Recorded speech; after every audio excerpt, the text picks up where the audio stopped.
Hello and welcome to the government edition of COVID on the Coast, capturing the story of what happened, how we're coping, and what's next.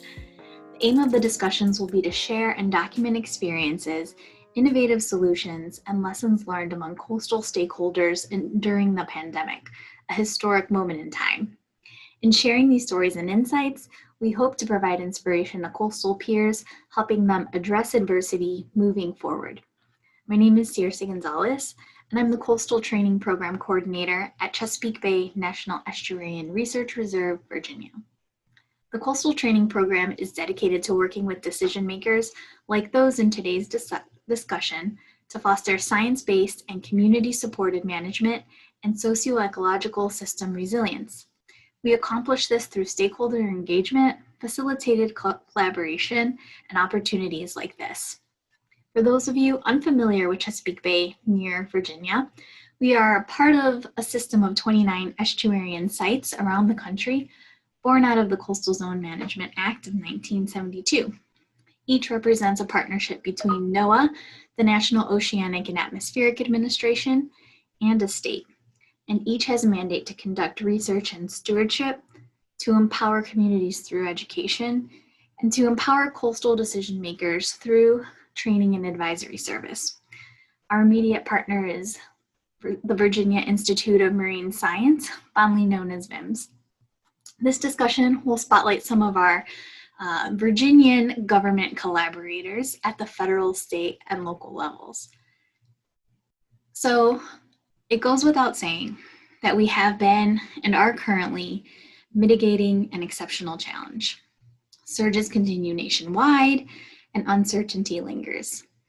Regrettably, the pandemic is not in our rearview mirror yet, but clearly life goes on, and all of us are making it happen. Government has an incredibly important role in all of this, in keeping transparent communications, in being consistent, and maintaining continuity of operations, and protecting the taxpayer investment. But with so much uncertainty and with so many unknowns, with such different mandates and priorities, government's role in communicating a unified message to the public, in offering static guidance and planning for more rainy days when it comes to funding is made really difficult. Let's hear from those in office on how they're making it happen. With us today, we have a great panel of folks from the local, state, and federal levels of government. And in alphabetical order, I will introduce them. So first up is Sally Claggett. Sally is a native of Chesapeake Shores and has been the U.S. Forest Service liaison to the Chesapeake Bay program for, quote, a very long time. In this capacity, she works with partners to better integrate and quantify the benefits of forestry practices to water quality and other ecosystem services. Jeff Flood is a coastal planner with the Virginia Coastal Zone Management Program, a network of state agencies and local governments that administers enforceable laws, regulations, and policies that protect Virginia's coastal resources and foster sustainable development. As a coastal planner, Jeff is responsible for grant applications, project management, program review, and policy analysis. He also provides technical assistance as needed on topics such as shellfish aquaculture, coastal habitat restoration, and resiliency planning. Andrea McClellan was elected to represent Norfolk Super Ward 6 in 2016 and also serves as the vice chair of the Hampton Roads Planning District Commission, or HRPDC, the Regional Broadband Ring Subcommittee, and chairs the HRPDC Coastal Resilience Subcommittee. She is also a board member of Hampton Roads Transit and chairs its Smart Cities and Innovation Committee. From 2018 to 2019, Andrea co-chaired the Norfolk Mayor's Commission on Climate Change Mitigation and Adaptation, creating the region's first ever climate action plan. She was also recently appointed to the National League of Cities 2020 Energy, Environment, and Natural Resources Federal Advocacy Committee. Andrea also serves as the national co-chair of the Climate Working Group for the New Deal and has been recognized through gubernatorial appointments to the Virginia Small Business Advisory Board, the Virginia Family and Children Trust Fund, and the Chesapeake Bay Program's Local Government Advisory Committee. Presently, Sarah Stewart is the planning manager for the environmental program at CBNERR-VA. She focuses on environmental and resiliency planning, including projects related to watershed policy coordination, Chesapeake Bay total maximum daily load planning, regional environmental committee coordination, hazard mitigation planning, litter prevention, and general data management. Thank you all so much for taking the time to be here today.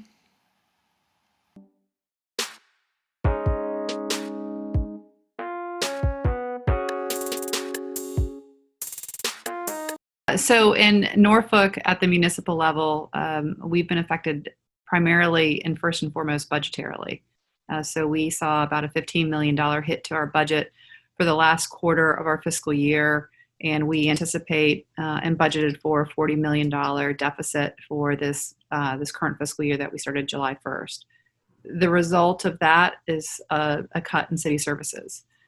So that's including things like street sweeping, which of course affects our water quality, our ability to cut and mow grass, trash pickup.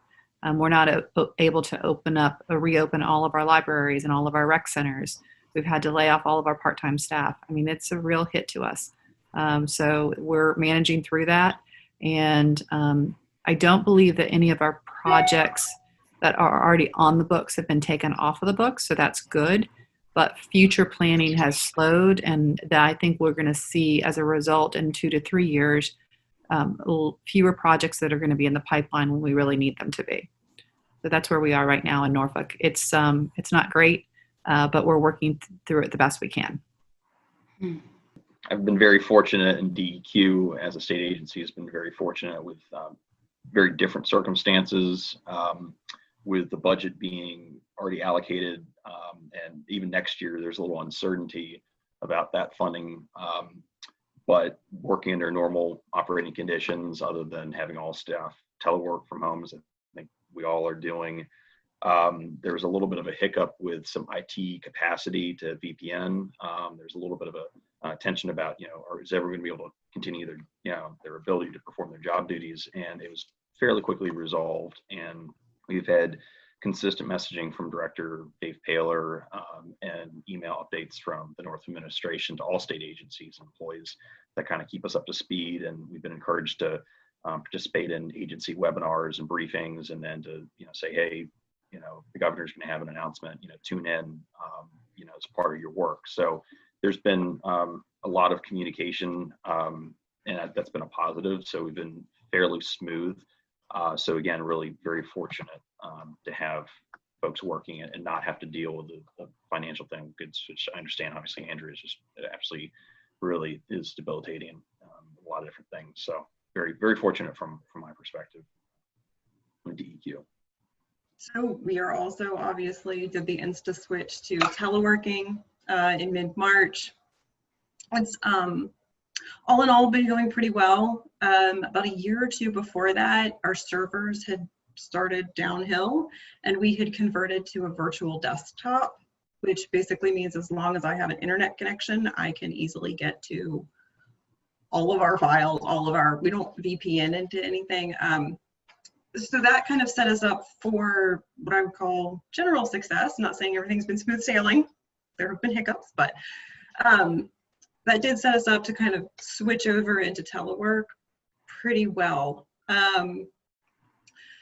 As far as our budget is concerned, we've certainly been having some, I don't know if it would be difficult, but unpleasant conversations with the localities who are in many ways our kind of primary clients. They have, as Andrea mentioned, definitely seen the impacts of COVID. With that said, their dues represent a relatively small portion of our budget. So other funding streams, be it state funds, federal funds, other funds, mean that a hard direct impact to us is cushioned, and probably won't be fully felt or will be kind of petered in over time. So the adjustment is a little easier to take, easier to make. But all in all, other than switching telework, it's been relatively smooth. The way we were approaching aspects of our projects is shifting, and some of the questions we're asking ourselves about our projects are shifting. But I think we'll probably get more into that as we go through this conversation. But yeah, it's been an interesting time, to say the least. So my agency is I work for a federal agency, U.S. Forest Service, and so similar to Jefferson, we haven't been too impacted in the short term. Fortunate that way. We were telework ready, and many of my federal partners also, had laptops they would carry around with them and could take home fine. Since most of our work isn't field-based, we haven't had to shift too much. Our Forest Service agency has been concerned about travel, field work. Of course, any agency that does field work is going to be somewhat impacted. If you can get out by yourself and you have a vehicle, then oftentimes you can continue with that. Forest fire is a big deal right now for the larger agency, especially out west where the fires are burning. And that kind of relates to COVID on the coast in that Forest Service has been a leader in emergency management because of the forest fire response. So we're really testing it out there, how you can come to an emergency situation and still be COVID safe. And so that's happening right now as we speak. And hopefully we won't have any of those emergencies in this hurricane season or something, but never know. So I would say, not too many impacts right up front. Longer term, some of the long-term monitoring programs have been a concern for the Chesapeake Bay program because we have such rich data and we don't want to miss a single year because that can really mess it up. But I think most of that monitoring has been able to go on. We do water quality monitoring, SAV, et cetera. Of course, we haven't been having any face-to-face meetings or trainings or conferences, or our customer and stewardship related events. I would say the most important of those, the meetings of course can go on, but the trainings, the face-to-face trainings, we do a lot of environmental compliance type trainings, really a lot of important outreach. Some of our contractors are continuing on with that. That's fine. But a lot of our other programs, regular programs where we're out there interfacing with people have had to shut down.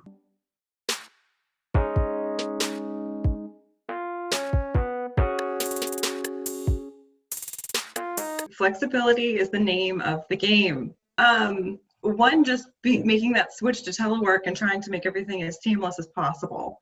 Kind of relearning, how do you do the happenstance coordination is what I'll call it, when you just bump into people in an office setting, that all of a sudden doesn't occur anymore when you telework. You have to be more intentional about it, or you live in a world where you are consumed, like there are just mounds of email, the constant, incessant. So trying to balance all of that. And in some ways that's just, some people work better. It's a personal, person-to-person type of preference. But when it relates to our programs and our projects, we've started to try to get at the nut of what the questions we're trying to answer, because the methods that we were using aren't very applicable or literally are not an option. So our transportation division is in the process of doing the long-range transportation plan. There's a lot of public outreach, and we had really, with this one, wanted to kind of step up the game. Well, COVID does not help with that. So while we are doing a lot of virtual, and some of the interaction could shift to virtual. You can do webinars, you can do surveys online, you can shift some public meetings to virtual experiences. But we've really been sitting there asking ourselves, how do you engage people that a virtual platform is really not the best manner, is not an effective tool, at least. And I'm not going to say that we have all the answers either. It is something that we keep, you kind of try and you go, well, that worked, or that worked and didn't work, and you learn your lessons and you move on. We're also asking some broader questions in some ways, in the social unrest that we've seen come out of the COVID situation, is how we've had some training sessions with the Virginia Center for Inclusive Communities to figure out how can we best roll out inclusive planning programs and planning products. How can we really bring the entire Richmond, Virginia metro area into the process? Again, I'm not going to say we have all the answers. And as of the moment, virtual platforms are our easiest and quickest tools. But we are trying to explore as many options as we can come up with.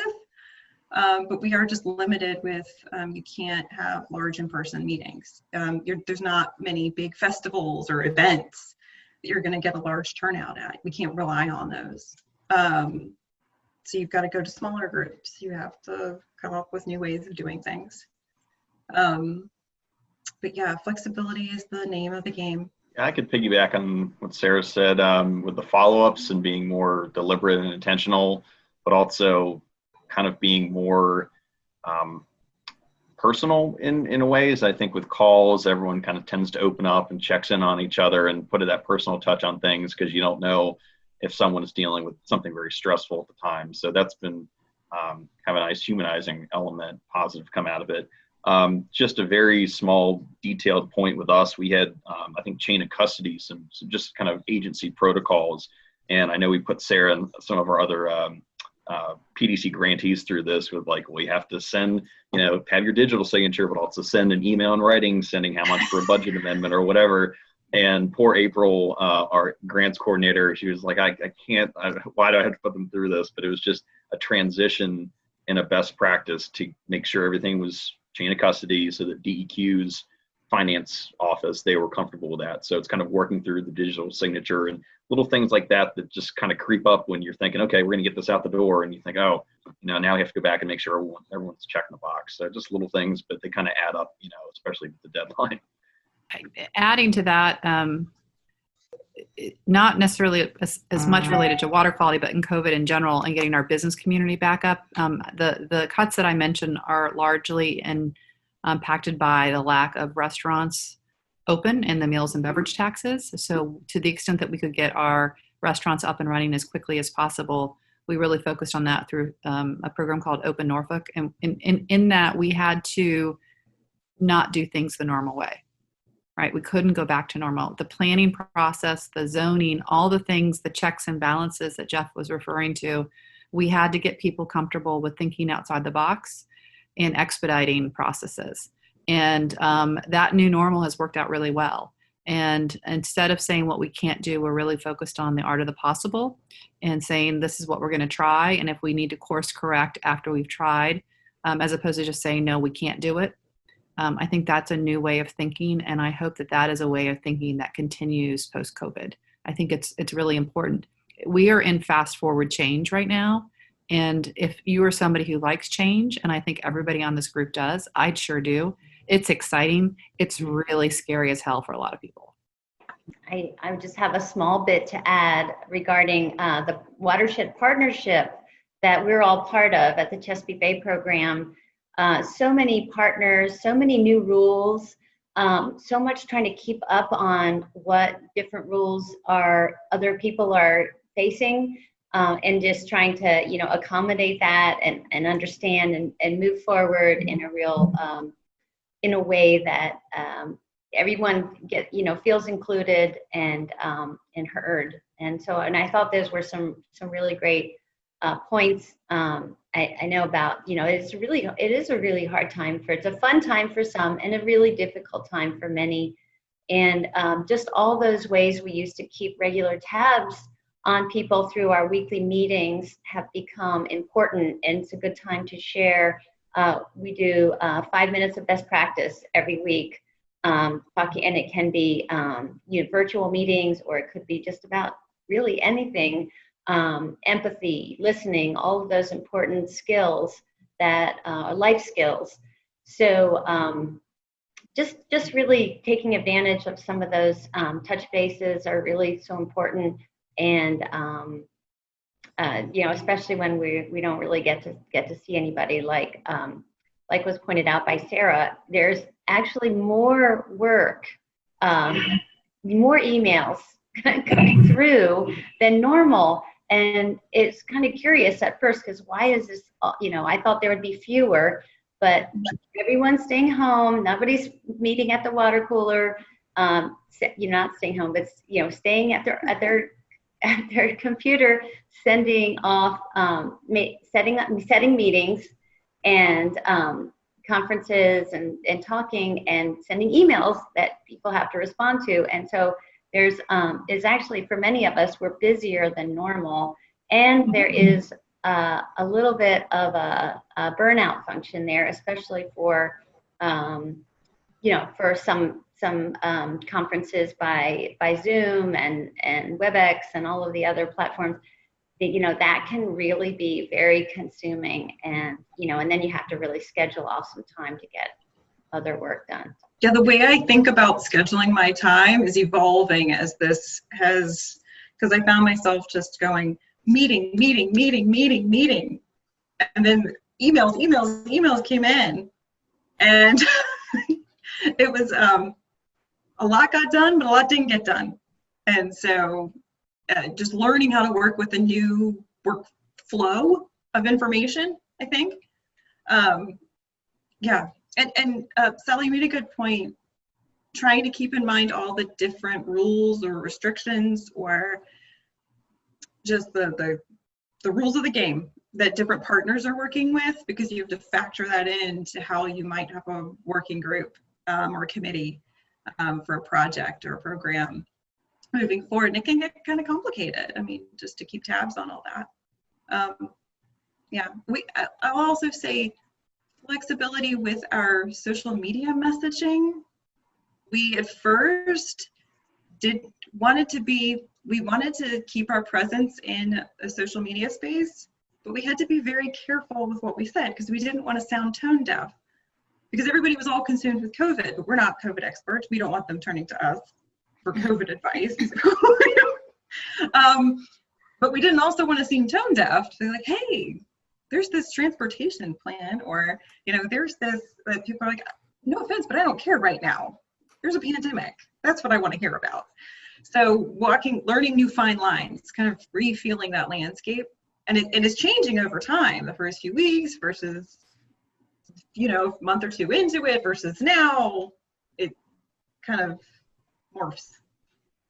Yeah. There's a few things that were mentioned that really resonated. The self-care, and I want to get to that. And the sensitivity behind communicating and being flexible in our communications, especially given the continually changing and often inconsistent guidance that we've received. I mean, how we have been able to adapt on the fly with that has been so important. The point, Sarah and Sally, that you made about inclusion and equity, that's something that I've been thinking a lot about. Because Sarah, like you said, you can't change, we can transition some things virtually. Not all of it will be effective. CBNERR works with a lot of rural communities that have little access to broadband.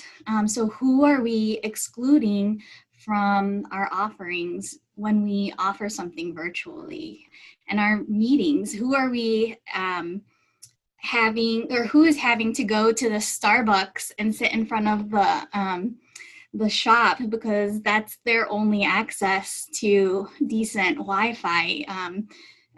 We've had people sit in on meetings like that, and those are huge considerations, right? Especially when you're planning and you're asking your community to get engaged. You can't ask that of everyone. So having to think all of that through is a lot. Along those lines, and I think we need to address the issue of systemic racism and how that is being factored in, and talk about environmental justice. And we started to touch on that with the digital divide. But from a bright spot, I would say that what we're seeing, for example, with Civic League meetings in Norfolk that are typically on the second Thursday of the month at 7:00 or something along those lines, we're getting a lot more folks actually attending than we used to, because it's online, because people don't have to, if they've got childcare or they've got an elderly relative that they have to take care of and get dinner to, there is a little more flexibility. Of course, that's only with people who have internet access. And the digital divide is not just an issue in rural areas. It is a huge issue in an urban area like Norfolk. We have the fiber in the ground, but we don't have adoption rates because the costs and the speeds and the data requirements, because we lack competition, is a real issue. So that's something else that we're thinking through. But Norfolk, we launched the Mayor's Commission on Social Equity and Economic Opportunity to try and start to address some of the systemic racism that happens in our community as it does elsewhere. But on top of COVID, then to have this great reckoning that was much overdue. And for somebody like myself, who's a white woman of privilege, who thought I was pretty woke, to realize how I really wasn't, and to have the really tough conversations in a way that's virtual like this, it's just been absolutely important, and I think a once in a 50-year type of moment for all of us. But the fact that we're having to do it in a virtual environment is absolutely bonkers. Although, yeah. But I have been out on the streets with people and, participated in some protests. But there's always that challenge. So anyway, I've just dumped a whole lot on you, but I would say that in some ways, this virtual environment does allow some flexibility for civic engagement. But we have to recognize, to Sarah's point, that not everybody can get engaged in the way. And even if they can, if they don't yet have a familiarity, that doesn't just mean that they're going to, grandma's going to show up, because she doesn't understand what a Zoom classroom or a Zoom meeting looks like. So anyway, just some thoughts. I think you made a really good point. There's a double-edged sword to it. There's a real positive. So one of the things that CBNERR-VA houses is the Emergency Management Alliance of Central Virginia. And that is, the footprint of that is bigger than the CBNERR-VA footprint. It actually encompasses what used to be the Richmond Urban Area Security Initiative. It's basically the same thing as the MSA, if you're familiar with that. When you pull down like federal or census data, and a metropolitan statistical area, it's bigger. It's kind of a commuter shed. Anyway, they have meetings every month. And after having gone virtual, they actually are seeing their attendance up, because they would rotate their meeting schedule around, but it was a big enough area that people had to devote a large chunk of their day just to get to the meeting and back, and they couldn't always do that. But if all they have to do is to, click in for an hour or two and click back out, well, now they can join. With that said, some people have a harder time joining because they're in an area where they don't have as good a connection. On a project I'm working on with Jeff, actually focused on the Lower Chickahominy watershed, we realized we were going to run into that, or had a good chance of running into that, with a workshop that we did with local governments in the watershed and the 3 federally recognized tribes who own land or are based in the watershed. Our solution was to come up with, identify locations like a school, like a government building, a library, where we knew that they could get a good internet connection that they could beam into, and help set up that, so they would know the location and people would know they were coming, like make sure that all that kind of grease the wheels on that. Ultimately, I don't think we ended up needing it, but that was our solution to the problem.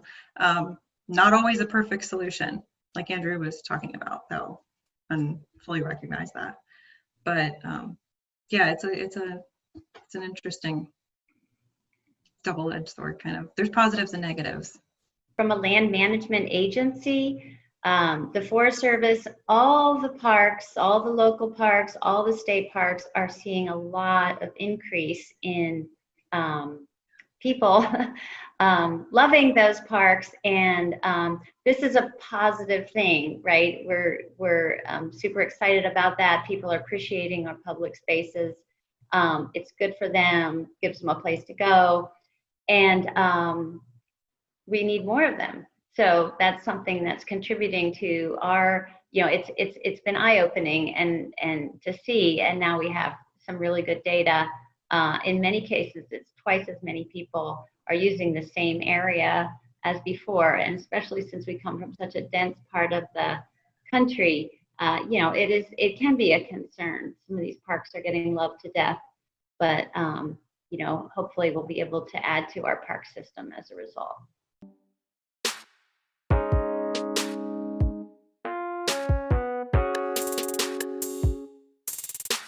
Well, I love the outdoors portion. We have something called the Elizabeth River Trail in Norfolk. It's 10.5-mile trail, and its usage is up 200, 300%. So there's definitely that. I think that there is an opportunity that's untapped. I think we started the conversation talking about how our budgets are being cut, and we lack capital right now. But what we don't lack is human capital. And I feel like there is a real interest amongst my constituents, and I believe throughout the state and the country, of people who want to help, people who want to get their weed whackers out and go cut the cemetery grass that's too long because our open space people can't get out there because of budget cuts, or who want to mentor our kids who aren't going to be able to go back to school and need some extra help when their parents are working. What we don't do well as a city, and I think as in general, is we need to do a better job of connecting the dots between those who want to help and those who need the help. And so I really feel like we need a national and a state service plan to connect the dots. So that the positive thing is we've got a lot of people who want to help and they recognize there's a need and they've got the ability. I just don't think we do an adequate job funneling those that human capital into and leveraging it where we need it. I think that there is a great opportunity to, and the topic of the Chesapeake Bay Program Executive Council meeting next month is something like the environment, the economy, the people, or public health. How can you hit all three, and how can we line that up, and how can we be prepared for this next phase of let's worry about unemployment, and how are we going to get, people back to work and maybe help the environment and climate change at the same time. So that's definitely at the heart of our discussions. Teleworking has led just by default to reduction in emissions. And, before, folks will say, well, this is only temporary and this is not, enough. We need to do more. Of course we need to do more, but just little things like the fact that, everyone's more comfortable teleworking. So maybe when there's a vaccine and people are back to work, we still telework 1 day a week. It helps people with their flexible schedules. But every marginal little decrease in fuel use and needing to go somewhere to have the meeting, as much as we miss those and identify those necessary in-person meetings, especially in the social, the environmental justice side. Every little bit helps, and I think we're adapting, and that's been helpful in the environment. I think you guys have kind of touched on this, seeing how we can leverage certain partnerships we might have with different organizations or groups that we have worked with or do work with for one project in the past, how we might be able to better come up with new ideas for in-person interaction or outreach, especially when it comes to some of these projects and trying to get public input or kind of public outreach on certain topics. One thing actually that really, so it was this thing that was plodding along. We thought it was kind of neat to do. I think COVID hit and it warp speed. The Emergency Management Alliance that I mentioned a few minutes ago was in discussions with the Community Foundation, which is an organization in Richmond, to create a fund that corporations or individuals could donate to support the Emergency Management Alliance and efforts that they might undertake after a disaster. You can see how this becomes relevant all of a sudden. That's where the warp speed came in. And they did create the Richmond COVID-19 fund. They've collected, I think the last check I had, the last update I got was like $4.6 million from corporate and individual donors. That money has gone back out to charities, nonprofits, churches, community organizations for food assistance, PPE purchasing to help with different groups. Some of the funds have gone back out to schools to help purchase, to kind of upgrade facilities or purchase PPE or get geared up for virtual learning. And I don't think it would have happened quite as fast had COVID not appeared. I mean, it was in the process. It was something that we were doing that was happening, but it became real fast. And it's been a great opportunity, I think, for a lot of different partners to connect and work with each other and see opportunities and make a challenge an opportunity, is to flip the switch on that. So.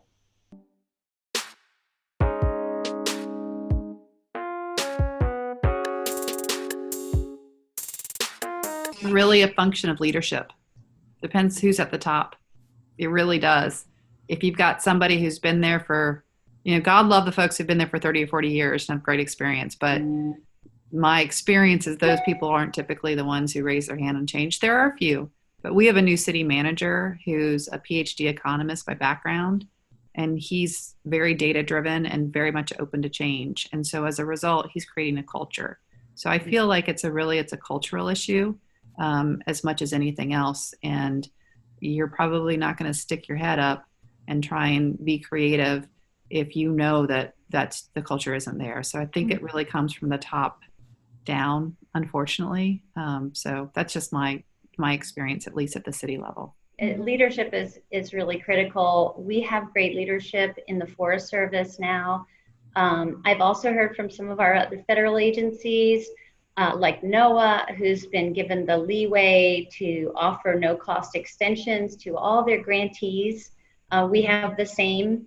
There has been, that's just really been so helpful to, give them a peace of mind, our grantees. They have extra time. They can also continue to draw salary dollars so that they can maintain their staff, and when the quarantine restrictions allow, they can go right back to work without missing a beat. So these are really, kind of red tape issues that can sometimes really get in the way, but people have, really opened it up and made life a lot easier for these grantees. That's one of the main ways we get our work done, is through federal funding going down to grantees or contractors. And also one of the things regarding the budget is we had to do a lot of rebudgeting as we shifted gears this year. And so that's taken a lot of time. Like, okay, so the money was going to go here, let's put it here instead, and we can take advantage of some of the opportunities we've been talking about. I can echo that, thanking NOAA for the no-cost extensions to grantees, and we're fully funded by them. We're housed at DEQ, as I mentioned earlier, but so from the DEQ side, speaking for them, as I said earlier, it's pretty fluid.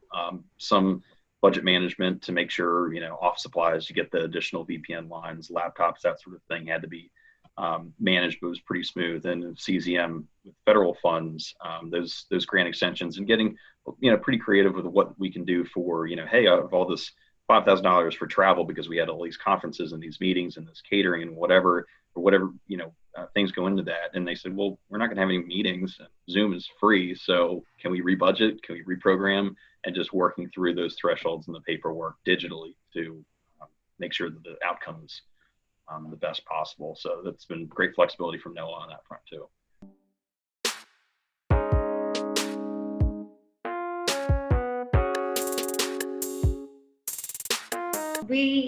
We're pretty prepared. We were already telework ready, and many of our partners as well. Of course, it's difficult to speak across the federal family, but I feel like we had already done a lot of webinar practice. We knew many of the platforms that were out there, so we've been very good at juggling the half dozen or so different platforms that we're using. We had been planning some ceremonies, and we're taking those online to virtual signings, and so that's a really interesting process.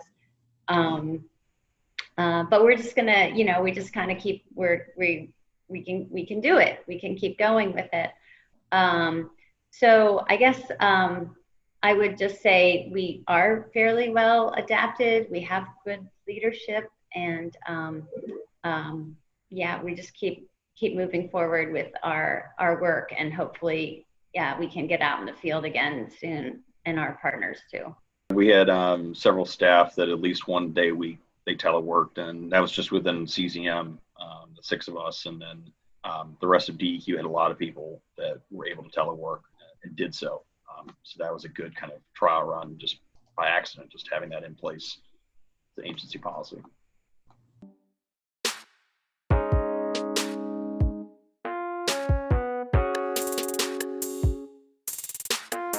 I mean, just being able to, we had the solid basis for teleworking, but the little things like the webcams or maybe bringing the extra monitor, DEQ has kind of gone through inventory and is saying, okay, now next week you guys can go in, pick up some monitors, stagger your staff time in there to respect the folks, the safety of the folks that have to be there in the office. They're answering the phones that don't have the option of telework. So it's been pretty fluid, but it's been kind of a process to make sure everyone feels safe about what they're doing. And then field work was a point that came up earlier, having a halt to that and then looking at it critically and saying, here's the best practices to be able to go back and get your job done, inspect, air permit, water quality, wetland delineations, those sort of things, but to do it in a safe manner. So that's all. Resilience in Norfolk has been an issue, or a thing, if you will. I think we were one of the first cities in the country to name a chief resilience officer 6 or 7 years ago when we became part of the 100 resilient cities.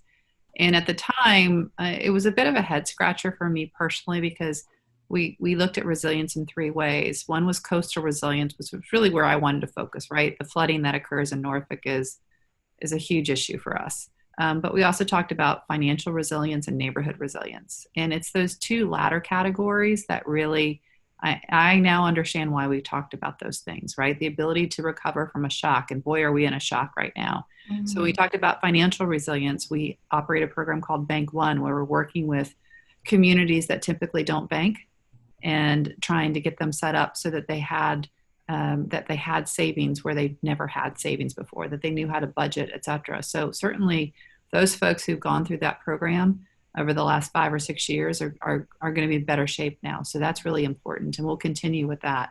And the neighborhood resilience, where we really emphasize our civic leagues and the communication at the neighborhood level when the city might not be able to get out after an emergency, knowing that you've got folks on the block who know you and can communicate and knock on your door when the internet may be down, et cetera. That's something that we really focused on as well. So that, I think those elements of resilience are things that we typically don't talk about as much, but we need to more so. So yeah, I would say resilience is definitely a much bigger, broader, more important perspective now than, and while it was in Norfolk, I think we have a better appreciation for it going forward.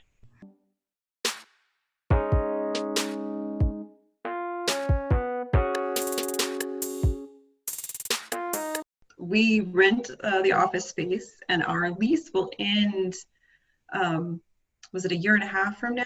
So we're in the process of thinking about where do we want to go. Man, this has thrown us a curveball, to say the least. But we are asking ourselves questions that would probably not spend nearly as much effort on.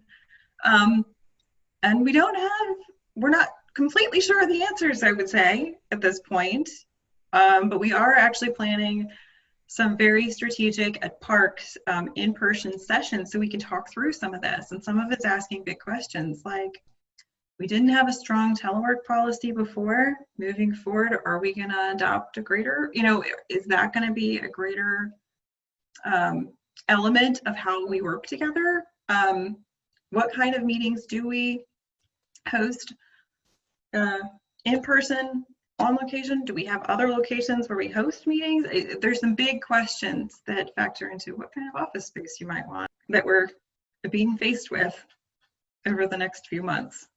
So I don't have answers for all of them, but it's an interesting time to try to find an office, to ask yourself, what do you want in your next office space?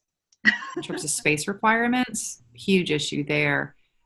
We're in hurricane season, right? And so what's that going to mean, and how does COVID affect that? How in the world do you create a socially distanced emergency, one of our schools when we already weren't doing so hot to begin with? So that's an area for us that we're really concerned about in terms of emergency management and COVID. I would also say, so I serve on the regional transit board.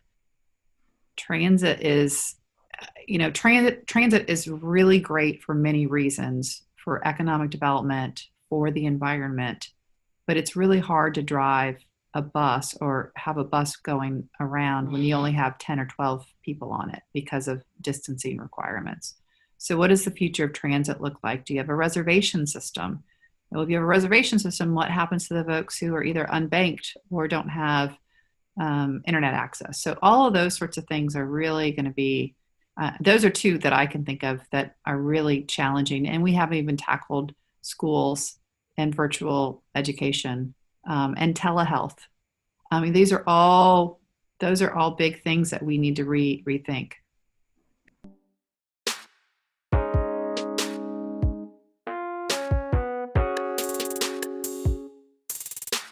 We are actually in the midst of our finalizing our strategy, 5-year grant strategy for policy work. Sarah's very familiar with that. And resilience under the topic of coastal hazards is one of those strategies. So that's going to really think about ways the recent changes, through the General Assembly and the administration about the Regional Greenhouse Gas Initiative, some FEMA funding, and finding ways that while we have ideas and goals for our program, we also need to make sure those are in line with our partners so that the funding, the maximum synergy there. So working with the Secretary of Natural Resources Office, specifically Ann Phillips, has been great.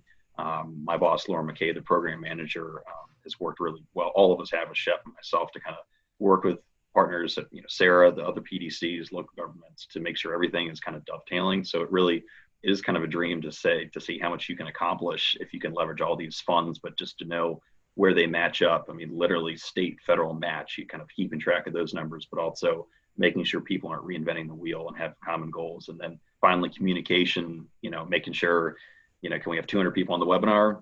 Maybe not, but making sure that everyone stays in the loop, those various technology avenues. So great opportunity, and excited about it. This is I don't want to sound cold or tone deaf when I say this, but this is a fascinating kind of experiment that we're living through. You could never replicate this in any kind of a study and so you're right. I mean, there are countless data points and just opportunities to see something through a slightly different lens than you ever really get the opportunity to see. So this makes me think of two things moving forward as we move into do new projects. We actually will be doing our hazard mitigation plan update soon for the Richmond, and we actually partner with Crater PDC, which is kind of Tri-Cities, Petersburg South. For ours, pandemic will be a hazard. I feel safe or maybe I shouldn't proclaim that, but I think we'll give it more stronger thought on pandemic as something we consider that plan than we have in the past. This is also an interesting opportunity for our transportation folks. They are starting to dabble in scenario planning. And that's neat because even though it's kind of starting with the long range transportation plan and the transportation aspect, scenario planning is where you can say, okay, you've got all these different levers, be they, land use assumptions, be they transportation network assumptions, be they environmental assumptions about certain areas that may be considered more or less developable, and you can move those. And so we can see the traffic, the changes in traffic patterns that have happened through this time and go, oh, well, that was interesting. Now we can see that data as to what happened. We can build that into making better scenarios. So we can literally take this experiment and kind of plug it into scenarios that we may run in the future to inform not just transportation planning, but also planning that, you know, I could use in the environmental program. So it is interesting, and it literally is going into scenario planning because you mentioned that earlier. I feel like at the beginning of this, I just imagined all of us being poured into this jar and shaken up, and I couldn't wait to see what came out on the other side, because it's true. I mean, there's nobody knows, right? There's so many questions that remain, but like Andrea said too, you know, it's questions on the economic front, it's questions on the physical health front and the mental health front. And we are having to demonstrate resilience on all those fronts, creativity on all those fronts. I mean, that's a lot to deal with professionally and personally. So I guess my next question is, what are all of you doing to remain personally resilient and allow yourself that self-care, so that you know, you can show up for the people that you serve every day? I mean, that's important. So how are you making it happen? Because you are all rock stars and continuing to demonstrate such enthusiasm and energy.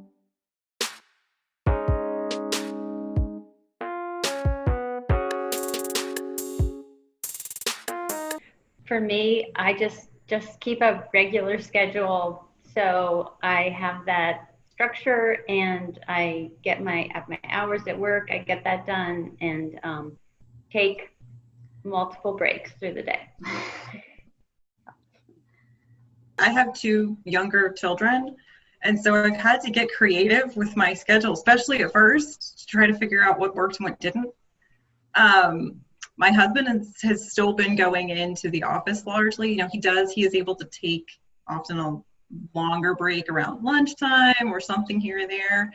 But especially at first, it was me and 2 small children hanging out in the house together, and trying to get, for instance, the first week I had to do a grant, like 2 massive grant proposals for Jeff.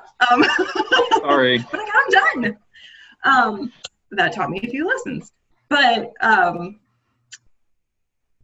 so, you know, some things go really early morning when I might have been getting stuff ready for school or doing little things around, like little chores around the house. But then I got an empty block in the afternoon. I'm working the same amount, but it lives in different spaces.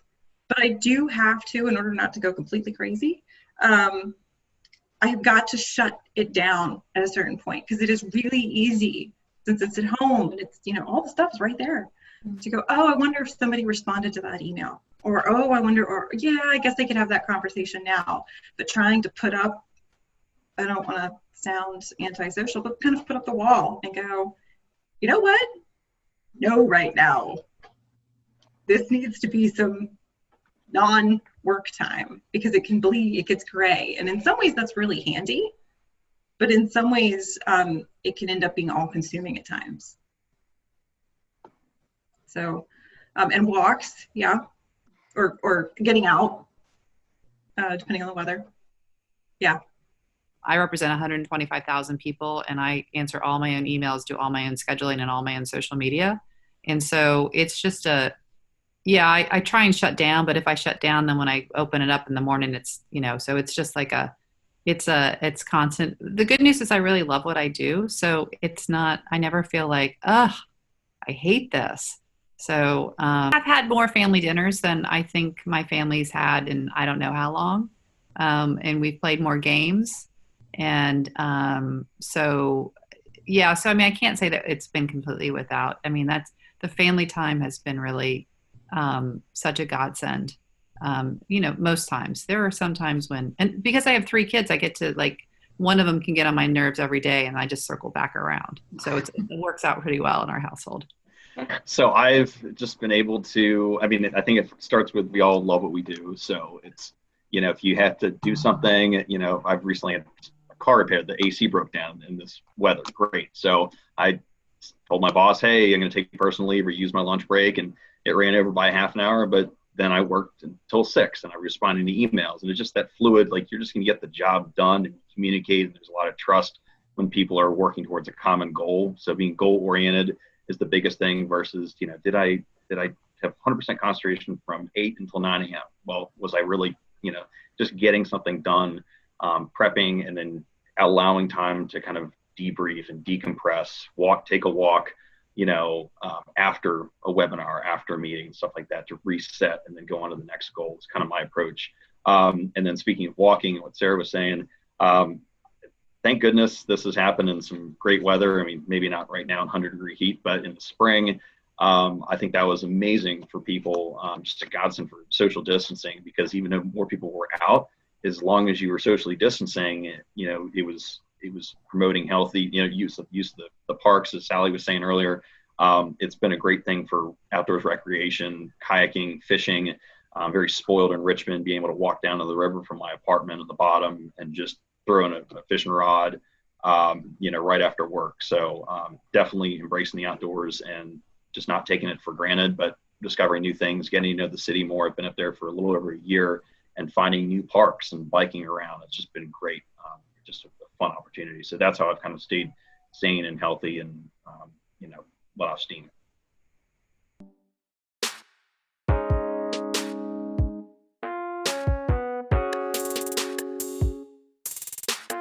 It's clear that we have had to plan ahead in more ways than one. It's really clear that we had to maintain cautious optimism, and that we're relying on a variety of adaptations. And even while we're in the same boat, we may not be able to implement all the same solutions. And that has, implications for the people who are relying on us as partners and having to work between the federal, the state, the local governments. But I feel like we're all trying to be sympathetic and flexible, and that's come across in today's discussion. What's also really clear is that we're continuing to adapt and create new solutions while learning from our mistakes. And I really appreciate you sharing those solutions and those lessons learned with one another and your coastal colleagues out there who may be tuning in later. So thank you to all of the speakers who shared their experiences with us. Their bios, organization info, and resources will be found on our asynchronous platform, which is linked alongside these videos on the CBNERR-VA website. We invite you to join the conversation by posting your comments and sharing your experiences and resources with your colleagues in the coastal community. Do keep in mind that there are other panel recordings that will also be available for your perusal on the website. It's been a pleasure and an honor, and I hope you tune in to the next COVID on the Coast conversation.